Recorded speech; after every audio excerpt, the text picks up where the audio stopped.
2 horas em ponto na capital baiana. Muito boa tarde, Bahia. Boa tarde, Sergipe. Boa tarde para você que nos acompanha nos 417 municípios deste estado. Para você que nos acompanha no som da Rádio Band News FM. Para você que nos acompanha aí no Band Play, no Band Rádios. Ou quem sabe na Rádio Sabiá FM de Conceição do Coité. Muito obrigado pela sua audiência. Muito obrigado por nos acompanhar. Você pode e deve participar deste programa enviando a sua mensagem pelo 719-8729-5248. 719-8729-5248. Tá o QR Code aí na tela para você que é mais ágil, aponta a câmera do seu celular e envia sua mensagem para o nosso WhatsApp. Também pode participar pelo chat do nosso YouTube oficial, Band Bahia Oficial no YouTube. Todos os canais para você poder interagir, mandar pergunta. Daqui a pouquinho vamos bater um papo com o diretor de iluminação de Salvador, Ângelo Magalhães, que já está aqui no estúdio com a gente. Mas antes disso, você está em casa perguntando: Luiz Felipe, não é possível, Victor Pinto estava de férias, voltou de férias e já não está na bancada de novo? Pois é, minha gente, Victor Pinto não está na bancada hoje, mas é mais uma vez por um bom motivo. Victor Pinto está em Brasília. Eu vou deixar que ele mesmo deseje boa tarde para você que nos acompanha e explique o motivo de não estar aqui. Boa tarde para você, Victor. Boa tarde, Luiz. Boa tarde a todos que nos acompanham aqui na tela da Band, no som da Rádio Band News, também no nosso canal do YouTube da Band Bahia Oficial. Victor Pinto, de um cenário totalmente diferente. Victor Pinto, direto de Brasília. Hoje vamos acompanhar aqui direto da capital federal a premiação nacional do Band Cidades Excelentes, que a gente já sabe, a gente já conhece, é o Oscar da gestão pública de todo o país. Nós já tivemos a etapa estadual e hoje se concretiza, vai ser a gravação dessa pujante premiação que acontece todos os anos. E nós temos 3 municípios baianos na disputa. Nós temos Irará, nós temos Muritiba e nós temos Guajeru, 3 municípios que estão disputando com outras cidades, de outros estados, de outras regiões. E a gente está já na torcida, viu, Luiz Felipe? E você que está nos ouvindo, nos assistindo, para que, quem sabe, a Bahia leve para casa 3 troféus, pelo menos, desse prêmio de hoje. Então, acompanhando Brasília, que está fervendo essa semana, a gente tem acompanhado as movimentações da Câmara e do Senado, Câmara resolvendo situação que envolve substituições, como Carla Zambelli, que pediu a renúncia do mandato de deputada federal. Tem também a posse de Heloísa Helena, que vai assumir no lugar de Glauber que recebeu a punição de 6 meses de suspensão no Congresso. E no Senado, a discussão sobre a PL da dosimetria. Então, aqui na capital federal, o assunto da política está fervendo, viu, Luiz? Então, daqui a pouco, eu vou estar de volta aqui, compromisso marcado aqui. Vou estar de volta com entrevista com alguém muito especial, muito próximo da gente, que vai falar um pouco também sobre essa premiação de hoje. Tá certo, Luiz? Mandar um abraço para todos. Victor Pinto de Brasília, nosso Boa Tarde, Bahia. Fazendo as vezes de Napoleão de Castro hoje, Victor Pinto. Daqui a pouquinho ele volta com a figura ilustre, conversando aqui na nossa tela da Band, no som da Rádio Band News FM, no YouTube oficial da Band Bahia.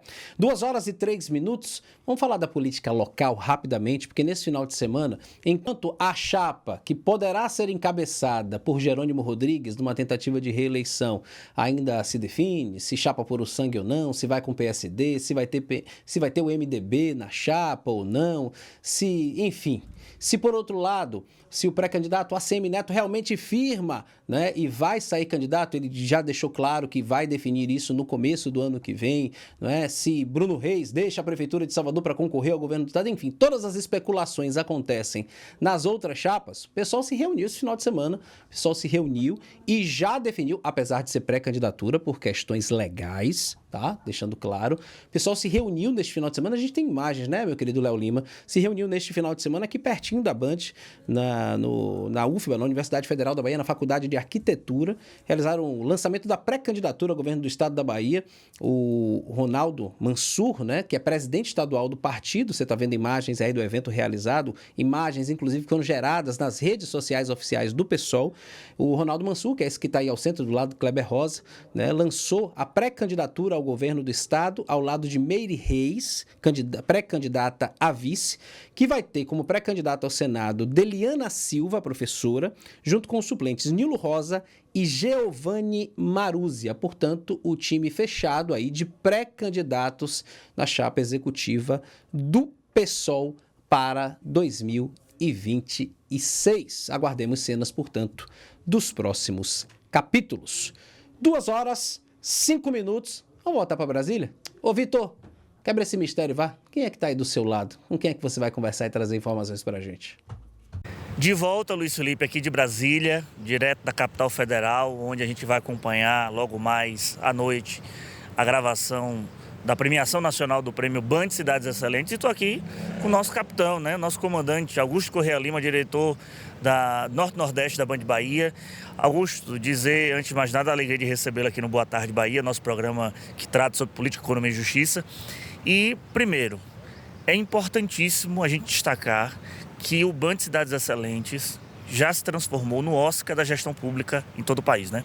Não tenha dúvida. Nós estamos na 5ª edição e desta vez a gente está numa felicidade grande que pela primeira vez, depois de 5 edições, a Bahia está concorrendo com 3 cidades. Nós estamos nas finais hoje é a grande premiação nacional. E pela primeira vez 3 municípios da Bahia estão concorrendo. Isso mostra o crescimento desses municípios, o entendimento desses gestores públicos que estão cada dia melhorando as suas gestões na sua cidade. Então esse é o compromisso do Grupo Bandeirantes. O Grupo Bandeirantes quer realmente compartilhar essas boas práticas para que a sociedade como um todo saia vencedora. E olha, essas 3 cidades da Bahia são Guajeru, Irará e também Muritiba. Então, pela primeira vez, nós temos 3 municípios baianos nessa final do Band Cidades Excelentes. A gente já teve a etapa estadual, foi apresentado por Maria Lorena e Luiz Felipe Veloso. Nós já assistimos essa transmissão que ocorreu, mas agora a gente está na torcida para, quem sabe, uma dessas 3 prefeituras saiam vitoriosas, leve para o nosso estado da Bahia esse Oscar. Mas outra coisa para a gente destacar, a gente fala muito sobre inteligência artificial no jornalismo, no direito, em todas as áreas. E o Instituto Áquila utiliza a inteligência artificial justamente para gerar os dados balizadores dessa premiação, e tudo em cima de dado público, né? Exatamente. Este prêmio Band Cidades Excelentes, ele não tem um julgador, não tem um jurado que vai dizer, não, esse ganhou, esse perdeu. Na verdade, o Grupo Bandeirantes, com o apoio do Instituto Áquila, ele faz a aferição de todos os municípios do Brasil. E esta aferição ela é feita através de inteligência artificial e utilizando os dados oficiais, os sites e os dados oficiais do governo federal, que a partir daí ele consegue aferir quem está fazendo direito na educação, quem está fazendo uma boa gestão na saúde, na infraestrutura. Então, são pilares e realmente, como o Nordeste, às vezes não, a gente sabe que os nossos municípios são mais sofridos do que municípios, por exemplo, de Santa Catarina, municípios de São Paulo e do sul do país, a gente de qualquer forma leva uma desvantagem. Então, por isso que nós estamos comemorando hoje que a Bahia tem 3 municípios disputando esse prêmio nacional com municípios grandes, municípios fortes, municípios já bem estabelecidos. Essa é a grande satisfação de hoje do prêmio nacional do Band Cidades Excelentes. E tomara que amanhã aqui no Boa Tarde Bahia a gente esteja comemorando, quem sabe, essas 3 prefeituras ou uma dessas 3 vencendo essa etapa nacional. Mas aproveitar, Augusto, que a gente está aqui, estamos conversando com Augusto Correa Lima aqui no nosso Boa Tarde Bahia, direto de Brasília, nosso diretor da Band Norte-Nordeste, já fazer um balanço do que foi esse ano 2025 para o Grupo Bandeirantes, um balanço do que foi nossa atuação, tanto na área do entretenimento como na área do jornalismo, e já estamos aí na expectativa, principalmente, do Bonfim, que mais uma vez a Band vai ser a timoneira dos veículos de comunicação nessa divulgação da festa do Bonfim, né? Exatamente. Foi um ano desafiador. O 2025 foi desafiador. Eu acredito muito em 2026. Essa virada do ano está dando sinais de que realmente a economia, não só da Bahia, mas a economia nacional, tem tido um movimento positivo. E com relação ao Bonfim, nós sempre estamos, a Band Bahia sempre está presente nas festas populares. Essa Bahia que ama tanto a tradição, a Bahia que adora uma tradição, uma festa e esse povo que é tão alegre e de muita fé. Nós vamos estar sim no Bonfim, apresentando toda a Bahia, toda a movimentação da lavagem do Bonfim, essa que é uma das grandes festas, não só da Bahia, mas também de todo o Brasil. Então, conversamos aqui no nosso Boa Tarde Bahia com Augusto Corrêa Lima e a gente volta para os nossos estúdios de Salvador com o nosso querido Luiz Felipe Veloso. Victor Pinto, de Brasília, para o Boa Tarde Bahia. Tragam o título, por favor, viu? Os 3 de preferência. Um abraço para vocês. 2h11, agora sim vamos começar o nosso bate-papo com Ângelo Magalhães, diretor de iluminação da Prefeitura de Salvador. Vou fazer um relato pessoal. Eu diariamente, por necessidade profissional, transito ali na região do Centro Histórico e vejo o Ângelo. Rapaz, quem encontra Ângelo na rua assim, aí ele tá sempre passando a mão na cabeça e olha para cima. É uma agonia para ver aquele negócio funcionar. E eu não vou dar a palavra para ele agora não. Meu querido Léo Lima, ele trabalha feito um condenado para ver esse tipo de reação aí, ó. Põe aí na tela, Léo.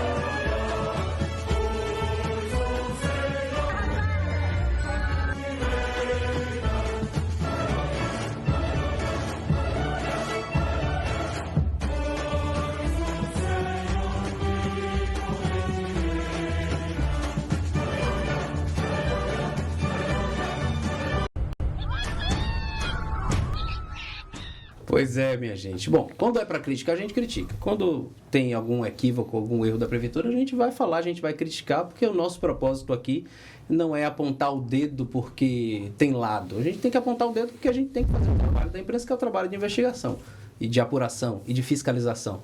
Mas quando vale a pena, parabéns, seja muito bem-vindo ao Boa Tarde Bahia. Obrigado, Luiz Felipe. Uma satisfação muito grande a gente estar aqui mais uma vez no Boa Tarde Bahia. Boa tarde, Bahia. É isso aí. Então, é muito gratificante quando a gente vê essas imagens realmente assim, deixa a gente com o coração realmente palpitando mais forte e com o sentimento de dever cumprido.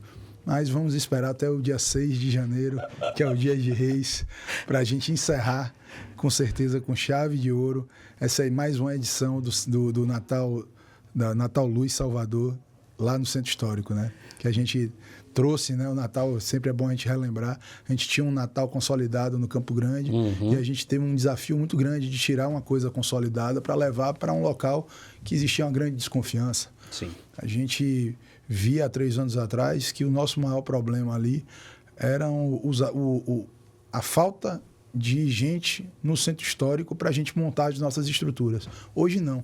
Hoje a gente tem tanto equipamento do setor privado, tanto aporte financeiro ali do setor privado, que a gente tem dificuldade hoje de montar as nossas estruturas. Tanto é que aqui mais cedo em off eu estava ali falando, confidenciando que desde o dia 15 de outubro nós estamos fazendo a montagem das nossas estruturas. Sim. E eu praticamente mudei meu gabinete lá para cima, para a Rua Chile, para ali para o gabinete do prefeito, para de lá tomar as decisões de manter a cidade acesa, de manter uma cidade realmente com um índice de luminosidade satisfatório, porque o Natal acontece, o nosso foco está ali, mas a gente não pode perder também a visão de todo o resto da nossa cidade. Aliás, aqui eu também tenho que bater no peito e dizer, somos a cidade com maior índice per capita hoje de iluminação. Nós temos um ponto de luz para cada 11 habitantes. É um feito assim absurdo, uma cidade 100% LED, 100% com recursos próprios, não tomamos financiamento, não fizemos PPP como a grande maioria das cidades do Brasil, e a gente vem fazendo o dever de casa justamente para sobrar recursos para a gente fazer investimentos, a exemplo do Natal Salvador. Criamos uma nova matriz econômica no centro histórico.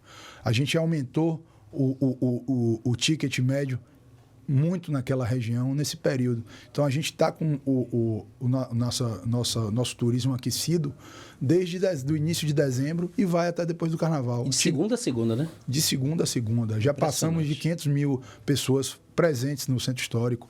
Casa do Papai Noel já vai batendo aí quase 100 mil visitações. Espaço infantil com 10 mil pessoas, crianças já participando. O nosso carrossel, que é o maior sucesso também, já com mais de 3 mil pessoas participando. Então, são números assim muito expressivos que a gente fica feliz com isso. A gente está vendo o resultado disso aí. E a gente tem aí uma parada natalina como essa aí que eu costumo dizer, Luiz, que a gente soteropolizou o nosso Natal. Porque o nosso Natal é com Papai Noel preto. 83% da nossa cidade é preta. Sim. Então a gente tem um caldeirão de cultura aqui dentro. Então a gente retrata tudo isso na nossa parada, com mais de 700 figurantes. A música de fundo também, ela tem sempre um Ijexá, uma coisa assim. Claro. Ela faz referência natalina, mas ela tem sempre a nossa verve, né? Com certeza. Então a gente tem que pensar no Natal com a nossa cara, com a nossa cultura. Então, só esse vídeo aí já são mais de 400 views aí, as pessoas realmente delirando com um trabalho muito cuidadoso que nossas equipes, a gente pensa o projeto, logo depois do Carnaval, reúno minha equipe, a gente começa a maturar, a gente começa a pensar no Natal já do ano que vem. Então, foi o que aconteceu. Eu chamei a Eliana Pedroso, que é a diretora da Parada Natalina, chamei a produtora Simone Carreira, que é outra parceira incansável também. Chamei os produtores que fazem a instalação da toda a estrutura de iluminação e fizemos um bate-bola e eu digo para eles, olha, eu quero isso esse ano. Esse ano passado a gente fez algumas viagens no mundo para a gente ver quais seriam as tendências do mundo. Então, esse ano a gente veio com a temperatura de cor das luzes muito mais agradável, com uma temperatura de cor mais quente, monocromáticas, entendeu? Você pode perceber que os grandes casarios, as igrejas, estão todas elas bordeadas com microlâmpadas, em cápsulas, em temperatura de cor de 2.700 kelvins. Isso dá um charme muito maior para ser mais acolhedor, para ser mais acolhedor, para harmonizar muito com o nosso rico patrimônio cultural histórico dali, o patrimônio histórico que é o Pelourinho. O Pelourinho nada mais é do que um presépio a céu aberto. Então a gente está resgatando a ida do soteropolitano ao Centro Histórico de Salvador. Fizemos um trabalho a várias mãos para criar um plano de segurança satisfatório. Nós temos lá muita polícia militar envolvida, a inteligência da polícia civil. Que aquela região ali tem a questão do vandalismo que é... Exato, mas pesado, a gente está né? mitigando isso, estamos conseguindo mitigar isso, porque a gente está dando muita vibração, a gente está dando vida ao centro histórico. Então a gente tinha ali os comerciantes, 6 horas da tarde, estavam com suas portas fechadas. Então hoje a gente está realmente com essa matriz econômica aumentando o tempo de permanência das pessoas. Então, a ideia de levar para o centro histórico é você ter o que fazer.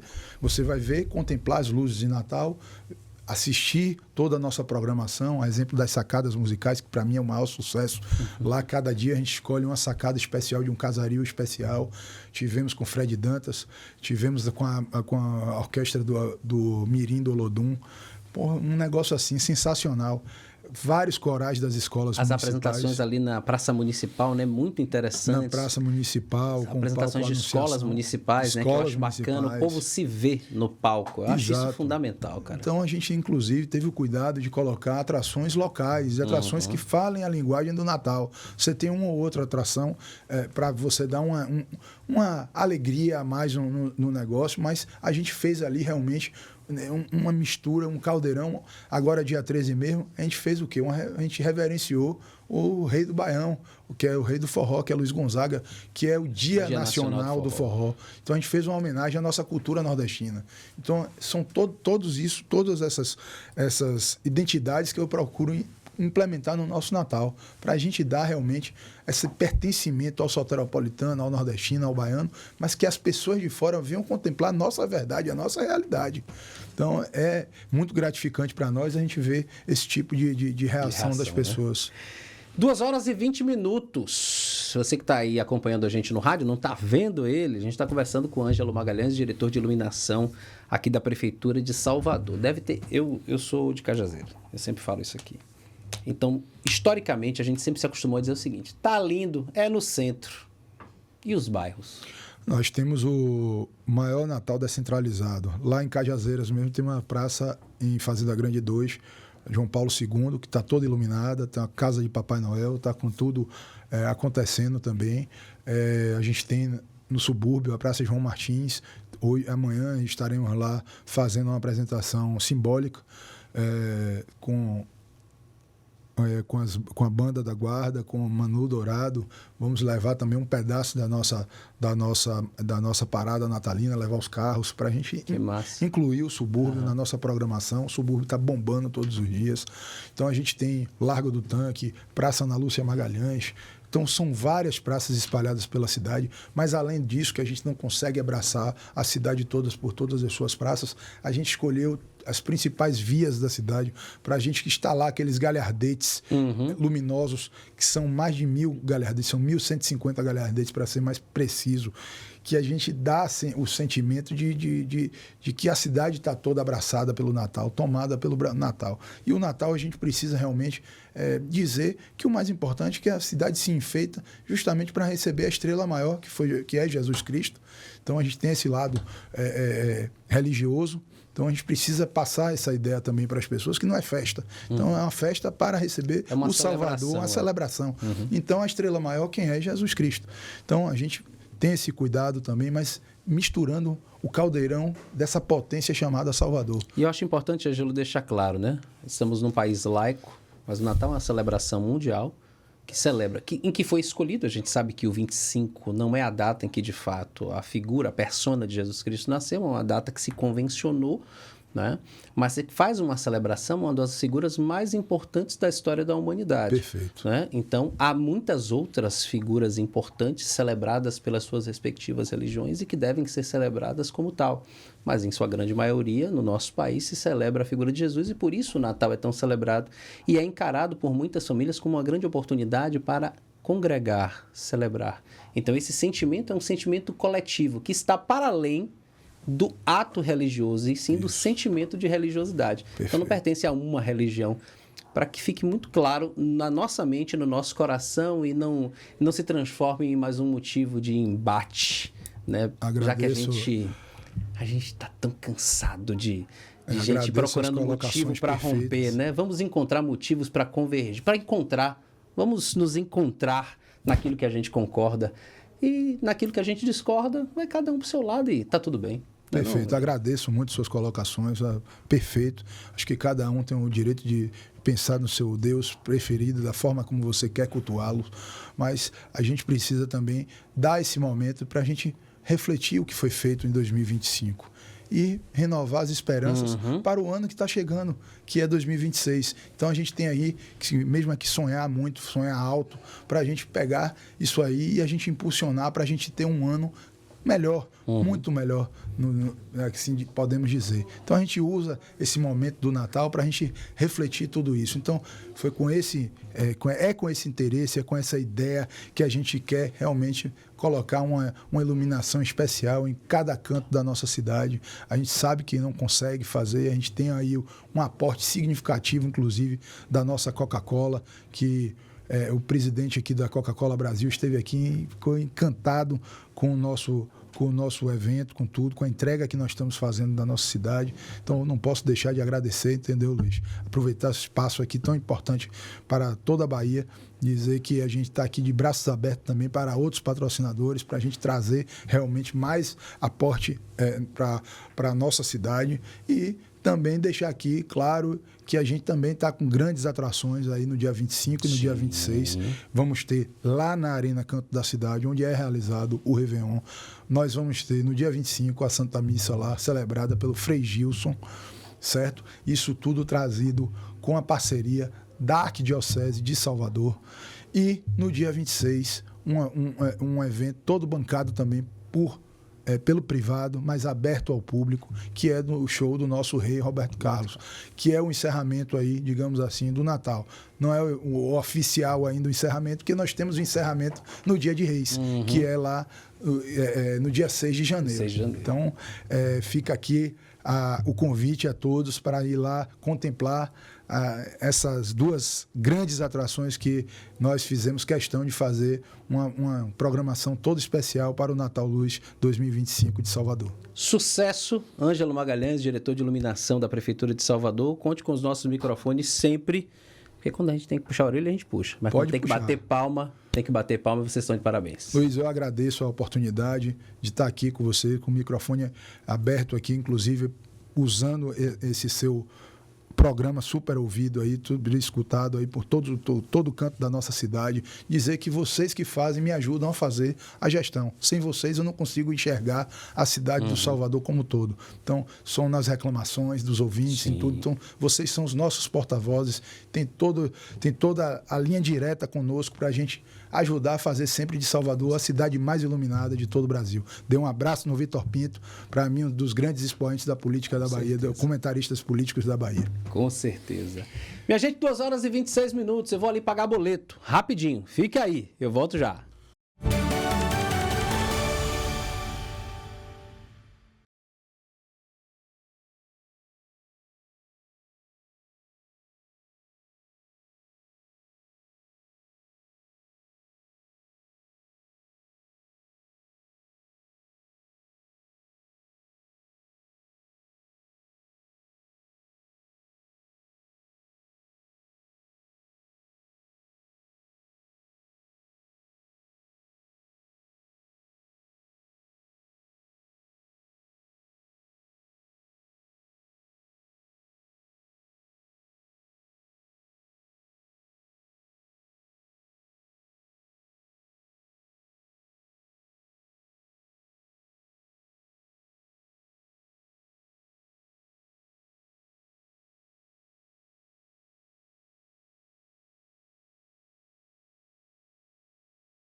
De volta com o nosso Boa Tarde Bahia, 2 horas e 28 minutos. Lembrando, Victor Pinto está lá em Brasília. Hoje nós temos a gravação, né, em nível nacional, né, a final nacional do Prêmio Band Cidades Excelentes. Temos 3 cidades baianas do interior da Bahia finalistas desse prêmio que é tão importante. Lembrando, o Prêmio Band Cidades Excelentes é uma parceria do Grupo Bandeirantes com o Instituto Áquila, que se utiliza de dados públicos, minha gente. Utiliza de dados públicos com um algoritmo, né, que consegue fazer uma convergência entre essas informações, dando a cada cidade uma nota que a torna ou não um destaque em determinado setor em cada categoria. E, claro, tem uma nota máxima, que é o chamado IGMA, que é o índice geral, né? E esse índice geral aponta se essa cidade consegue ter o máximo, dentro de todos os índices, né? O máximo de pontuação suficiente para concorrer em nível nacional. Esse ano, né, temos aí 3 cidades do nosso estado nos honrando aí com esse posicionamento. Amanhã, Victor Pinto estará aqui trazendo, esperamos, né, boas novas a respeito dessas 3. 2 horas e 29 minutos, meu querido Léo Lima, temos imagens do céu da capital baiana. Olha aí, sacudindo, hein, a câmera, sinal de que está ventando bastante lá fora, a região do Dique do Tororó, trânsito tranquilo, tranquilo, tranquilo para quem segue em direção ao Bonocô, ao Vale de Nazaré, também no sentido Vale dos Barris. Temos outro ponto, meu querido Léo Lima, para a gente contribuir com a turma aqui. Olha, em plano geral, vendo uma chuvinha chegando na Baía de Todos os Santos. O tempo está meio nublado hoje, né? Segunda começando meio nublada, região da Praça Lord Cochrane aqui. Quem segue da Garibaldi sentido Vasco da Gama encontra intensidade, mas nada de trânsito travado. Quem vem da Vasco da Gama no sentido Vale do Canela também não encontra grandes dificuldades. Me despeço por aqui desejando a você uma tarde linda, viu? Tô de volta amanhã às 14h aqui na tela da Band. Continuo com você na Band News FM no YouTube oficial da Band Bahia. Beijo!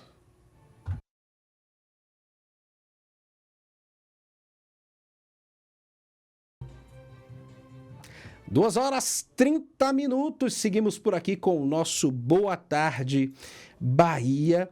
E olha só, minha gente, vamos tocando o barco. O lipedema, uma doença que atormenta principalmente as mulheres, é muitas vezes confundido com a obesidade, viu? Depois de um estudo brasileiro, o diagnóstico promete ficar mais fácil. Dor, inchaço, principalmente nas pernas. A Deise levou anos para descobrir que tinha lipedema. Dói, incha, fica roxo. E essa é a dor física, além da dor emocional que a gente traz desde sempre, porque as pernas são diferentes. Tem muita gordura, a flacidez é maior também. A gente acaba usando uma saia comprida, uma calça para ficar escondendo a perna. O lipedema é uma doença genética e não tem cura. Atinge 12% das brasileiras. A principal característica é o acúmulo de gordura nas pernas, coxas, quadril, braços. Muitas vezes é confundido com obesidade. As células de gordura delas têm como se fosse um receptor para o hormônio estrogênio em maior quantidade ou mais predisposto a receber a gordura do que outras pessoas. Identificar o lipedema promete ficar mais fácil. Um estudo brasileiro descobriu que a doença, determinada até então somente com o exame clínico, pode ser melhor diagnosticada com um aliado, o ultrassom. A gente descobriu que existem alterações que a gente consegue ver na ultrassonografia, no exame de ultrassom, na gordura que é acometida. Então, a descoberta é que existe uma forma de documentar a doença. E isso implica diretamente na paciente conseguir, com esse documento, liberações de convênio, de tratamento. É uma prova real de que ela tem aquela doença. Pois é, cá estamos de volta às 2h32 e eu já tenho dividindo tela comigo o jurista e subprocurador-geral do trabalho, Manuel Jorge, aqui já está conosco. Está me ouvindo bem, Manuel? Me ouve bem claramente? Perfeitamente, meu Maravilha, caro ótima Luiz tarde. Felipe. Muito obrigado, viu, por atender Ótima o nosso tarde. convite e compartilhar conosco dessa tarde. Eu que agradeço, meu caro. Olha, vamos aproveitar a oportunidade. Chega final de ano, a turma que tem as dúvidas no campo do direito do trabalho, a turma que vai encarar aí, por exemplo, festas de confraternização e que, enfim, né, as dúvidas do direito do trabalho, eu digo que elas nunca são demais de serem relembradas e de, por vezes, a gente relembrar, porque é como se fosse um código de ética do qual a gente não deve nunca esquecer. E como não é todo dia que a gente é instado a lembrar delas, então é sempre bom estar sempre pensando, né? Então vamos aproveitar aí a sua presença aqui para tirar todas essas dúvidas, tá certo? Obrigado, meu caro. Estou à disposição. Vou começar, já que eu falei de festa de confraternização, vou começar por elas, né? Elas são, digamos, a empresa me convidou hoje, disse assim, olha, tal dia da semana vai ter a confraternização. Aí digamos que a confraternização seja às 14h, eu trabalho pela manhã e saio ao meio-dia. O funcionário tem direito a achar que aquela confraternização faz parte, por exemplo, do horário de trabalho dele, de reclamar, por exemplo, por essas horas, enfim. Meu caro Luiz Felipe, telespectadores do Boa Tarde Bahia, evidentemente que o período à disposição do empregador é aquele no qual há uma relação direta com a prestação de trabalho do empregado à empresa. Evidentemente, momentos de recreio, de ludismo, bem entendido, né? os Sim. confraternização da empresa, evidentemente que tais momentos, tais horários não podem ser considerados como horários à disposição do empregador a título de percepção de horas extras. Assim, as festas de confraternização de final de ano, embora elas tenham um componente de congregação, de melhorar a harmonia no ambiente de trabalho, elas não podem, evidentemente, ser consideradas como tecnicamente um tempo à disposição da empresa, à disposição do empregador. Mas aí tem um detalhe. Se por um lado ela não pode ser considerado, ele não pode ser considerado o tempo à disposição do empregador, aquele que se diz empregado, estando num ambiente confraternizando com os seus colegas e com os seus superiores, precisa manter-se de acordo com as regras da empresa, correto? Com toda certeza. E é por isso que nessas festas de confraternização é necessário que todos tenham muito cuidado. Por quê? Porque, embora seja uma confraternização, é um que está ligado à empresa. Por quê? Porque é uma confraternização da empresa.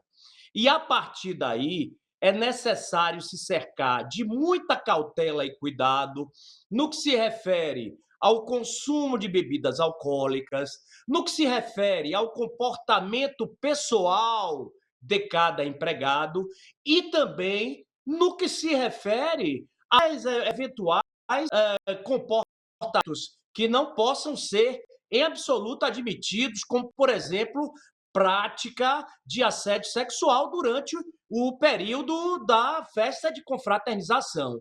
É muito normal, meu caro Luiz Felipe, é muito comum que nessas festas as pessoas façam uso de bebida alcoólica, inclusive a empresa até disponibiliza as bebidas alcoólicas para o consumo dos empregados. Agora, é necessário consumir ação, porque esse consumo excessivo pode resultar num comportamento que não seja um comportamento adequado para uma festa de final de ano, inclusive até com a prática, como eu disse, de investida sexual de um empregado para uma empregada, e isso não deve absolutamente ser aceito. Vou aproveitar esse gancho, mas antes lembrar para quem nos acompanha no rádio que eu estou conversando aqui com o Manuel Jorge, que é jurista, e ele é subprocurador-geral do trabalho. A gente está batendo um papo, dando umas pinceladas gerais, né, nas temáticas comuns aqui do direito do trabalho.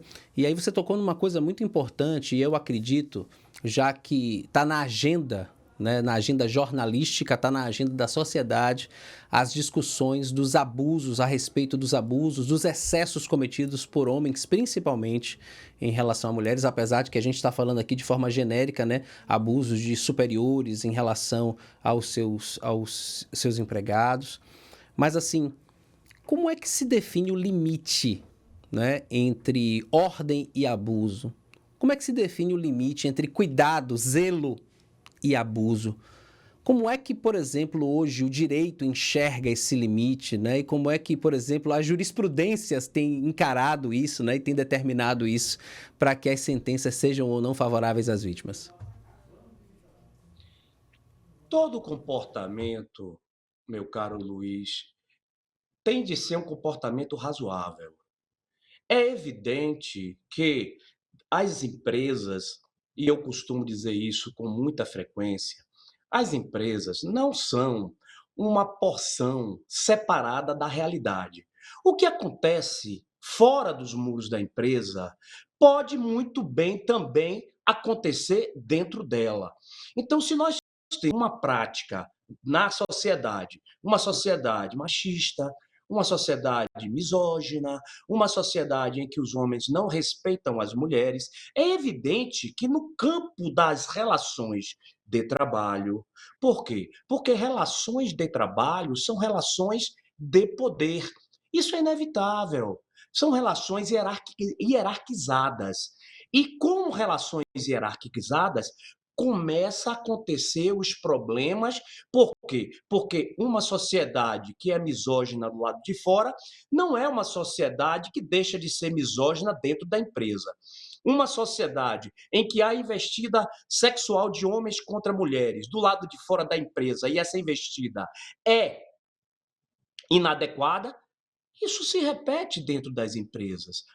Portanto, é necessário se cercar de cuidados, fazer com que os gestores das empresas, os proprietários das empresas, conscientizem os seus trabalhadores, porque eu estou falando aqui de trabalhadores em face de trabalhadoras, porque esse é o comportamento de assédio sexual mais encontrado. Mas pode haver de trabalhadora para trabalhador ou Exatamente. entre pessoas do mesmo sexo. A única coisa que se exige para que se configure o assédio sexual é que haja uma relação hierárquica entre o assediante e o assediado ou a assediada e que esse comportamento não seja desejado pela vítima e que haja a continuidade desse comportamento. Por isso que as festas, repito, as confraternizações de final de ano podem ser um local para semear esse comportamento extremamente nocivo às relações de trabalho, que é o assédio sexual. Você sintonizou o rádio agora? Tem dúvida? Tem alguma dúvida no campo do direito do trabalho? Sobretudo, a gente falando aqui especificamente sobre esse período que tem tudo para ser um período de confraternização, de congraçamento, de comemoração de resultados, ou, quem sabe, de compreensão de derrotas, mas de reenergização para encarar um ano mais fortalecido, né? Às vezes as derrotas são importantes para que as equipes estejam mais compactadas e enfrentem desafios maiores e possam superá-los, enfim. Né? Mas, infelizmente, também em outros casos, utilizando, se apoiando no álcool ou utilizando o álcool como pressuposto, como subterfúgio para poder cometer os equívocos que já tem em mente ou já tem nas suas práticas obscuras, infelizmente. Então, se você tem uma dúvida nesse campo, né, quer fazer uma pergunta, mande para cá sua mensagem pelo 719-8729-5248, subprocurador do Trabalho, geral do Trabalho, né, o professor Manuel Jorge, professor da Universidade Federal da Bahia também, integrante da a Academia Brasiliense de Direito. O currículo é vasto, diretor-geral adjunto da Escola Superior do Ministério Público da União, e é soteropolitano, né? Graduado pela Universidade Federal da Bahia, mestre e doutor pela Pontifícia Universidade Católica de São Paulo, com mais de 30 anos de carreira. Nessa jornada aí, hein, professor, você já ouviu, foi história, né? Tem alguma peculiar, tem alguma que tenha marcado, aquela que o senhor começa o semestre e o senhor não pode deixar de contar porque ela é aquele salto para o seu aluno compreender bem alguma disciplina? Olha, sobre assédio sexual eu tenho várias, mas uma me chamou particular atenção, porque foi a prática de assédio sexual diante de trabalhadoras em um restaurante na região metropolitana de Salvador. E o mais e o mais triste disso tudo é que o proprietário do restaurante era ele mesmo que praticava o assédio sexual em face das trabalhadoras. Ele tinha uma sala específica para realizar esse comportamento, e essa sala ele tinha uma cortina e usava também um blackout. Um blackout é aquele tecido que não deixa passar a luz e nem é possível observar o que acontece dentro daquele local. E era ali dentro daquele local em que ele praticava o assédio sexual contra diversas trabalhadoras do estabelecimento. Então, esse foi um caso que me chamou especial atenção pela multiplicidade, pela quantidade de vítimas, na medida que ele não escolhia trabalhadoras para a prática do assédio sexual. Qualquer uma que subia já era uma vítima que seria vitimada pelo assédio sexual praticado por esse proprietário. E aí eu quero fazer, né, professor, nossa responsabilidade aqui, fazer um registro importante. Se essa conversa, que tem tudo para ser didática, mas se ela de alguma forma afeta a você num campo emocional, psicológico, não permita que isso te afete. Você pode ficar à vontade até para mudar de canal nesse momento, tá? Ou procurar auxílio. Nós temos aí inúmeros recursos. Temos o Centro de Valorização da Vida no telefone 188, telefone gratuito, também pelo chat cvv.org.br, onde você vai ter alguém com quem você possa desabafar e você não conhece essa pessoa, alguém que não vai fazer juízo de valor para você, tá? As cidades, aos poucos, estão se multiplicando também. A Casa da Mulher Brasileira, que é uma unidade, né, com atividade multidisciplinar, mas principalmente onde funciona uma delegacia de suporte ao acolhimento à mulher, as DEANs, as chamadas DEANs, onde você pode buscar suporte também. Então, só muito importante, porque esse é um diálogo, repito, que é fundamental e didático para auxiliar a sociedade a sair da obscuridade, para que a ignorância, a fuga da ignorância, a saída dessa escuridão, né, desse ambiente, né, permita que nós, homens, paremos de cometer os equívocos e ainda perguntemos, mas eu não sabia que podia. Para que a gente combata o machismo estrutural que mora dentro de nós. E nós precisamos falar sobre isso. Nós homens, precisamos falar sobre isso. Porque a gente já viu que as mulheres falarem a respeito não tem dado muito resultado. Então, estamos aqui, eu, Luiz Felipe Veloso, o professor Manuel Jorge, jurista e subprocurador-geral do Trabalho, falando desse tema que é tão importante. Acabamos enveredando por ele, mas de fundamental importância que você que está aí do outro lado saiba absorvê-lo da forma didática com que ele está sendo abordado também pelo professor Manuel Jorge aqui. Mas, se de alguma forma ele te afeta emocionalmente, não deixe de procurar o auxílio necessário para que você se liberte, porque a gente compreende, apesar de não saber, a gente compreende que uma pessoa que está sob efeito de um abuso, né, merece carinho e acolhimento para que ela possa, primeiro, passar a primeira fase, que é uma fase mais difícil, né, para que depois, de fato, ela busque os seus direitos, tá bom? Muito importante que não se perca tudo isso de vista. Mas às 2h46, eu vou com uma pergunta aqui, professor, do nosso ouvinte, Pastor Paulo. Ele diz o seguinte: como denunciar uma situação de assédio sexual quando o abusador é o próprio chefe? Essa é uma pergunta muito habitual e não é raro que o abusador seja o próprio chefe. E quando o abusador é o próprio chefe e ele pratica o assédio sexual em face de uma pessoa determinada, nesse caso, a denúncia fica imediatamente identificada e é necessário que os órgãos constituídos, os órgãos do sistema de justiça, como a Justiça do Trabalho, o Ministério Público do Trabalho, eles estejam e recebam essas notícias, essas denúncias, a fim de que possam adotar todas as providências inerentes ao combate desse assédio sexual praticado. É evidente que, se há assédio sexual praticado pelo próprio chefe, se há uma autoridade superior ao chefe, como, por exemplo, o proprietário da empresa, é sempre recomendável que a autoridade superior seja notificada, seja cientificada ou simplesmente comunicada do que está acontecendo. Por quê? Por que eu digo isso, meu caro Luiz Felipe? É porque o assédio sexual é um crime que é sempre cometido às escondidas. Ninguém pratica assédio sexual em público. É sempre às escondidas, é sempre numa carona de um chefe para uma subordinada, é numa festa ali no espaço reservado, é no momento em que estão a sós dentro de uma sala.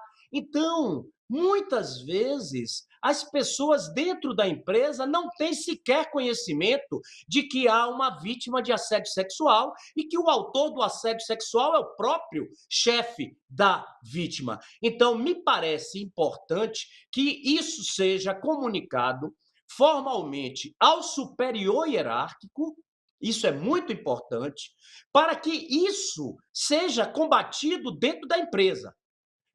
E, a par disso, também é importante comunicar ao Ministério Público, no caso, o Ministério Público do Trabalho, através de uma denúncia específica. Se for o caso, vítima que seja identificável, pode promover uma denúncia ao Ministério Público do Trabalho. E se for uma vítima dentre um universo grande de vítimas, é recomendável que essa denúncia seja feita através do procedimento sigiloso, ou seja, o Ministério Público recebe o conteúdo da denúncia, mas não divulga quem é o autor ou a autora dessa denúncia. Então, é muito comum que seja o próprio chefe o autor da denúncia. E, nesses casos, é necessário buscar, se há alguma autoridade superior a esse chefe, comunicá-la. E também comunicar aos órgãos do sistema de justiça, porque é inaceitável que uma mulher precise manter dentro de uma relação de trabalho sob condição de oferecer-se sexualmente ao chefe, ao gestor ou a quem quer que seja.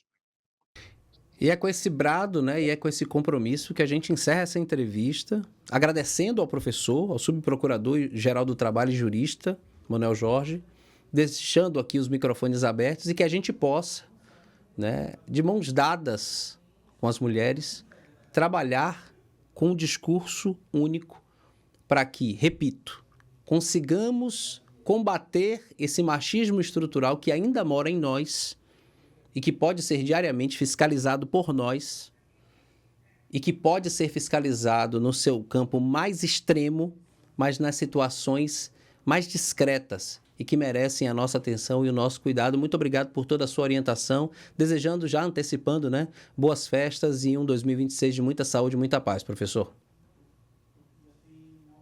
Eu que agradeço, meu caro Luiz Felipe.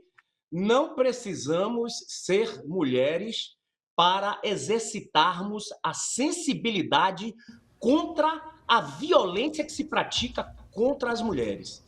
Nós precisamos estar sempre alertas de que esse tipo de comportamento deve ser combatido com todas as forças, pelos homens, pelas mulheres, pelo sistema de justiça, pelos cidadãos. Tenhamos todos confraternizações de Natal sem excessos, sem assédio. Um Feliz Natal a todos. Saúde, professor. Muito obrigado, viu? Muito obrigado mesmo. E a você que nos acompanhou até agora, saúde para você também. Amanhã às 14h estaremos de volta aqui na tela da Band, no som da Rádio Band News FM e no YouTube oficial da Band Bahia. Um abraço. Tchau, tchau.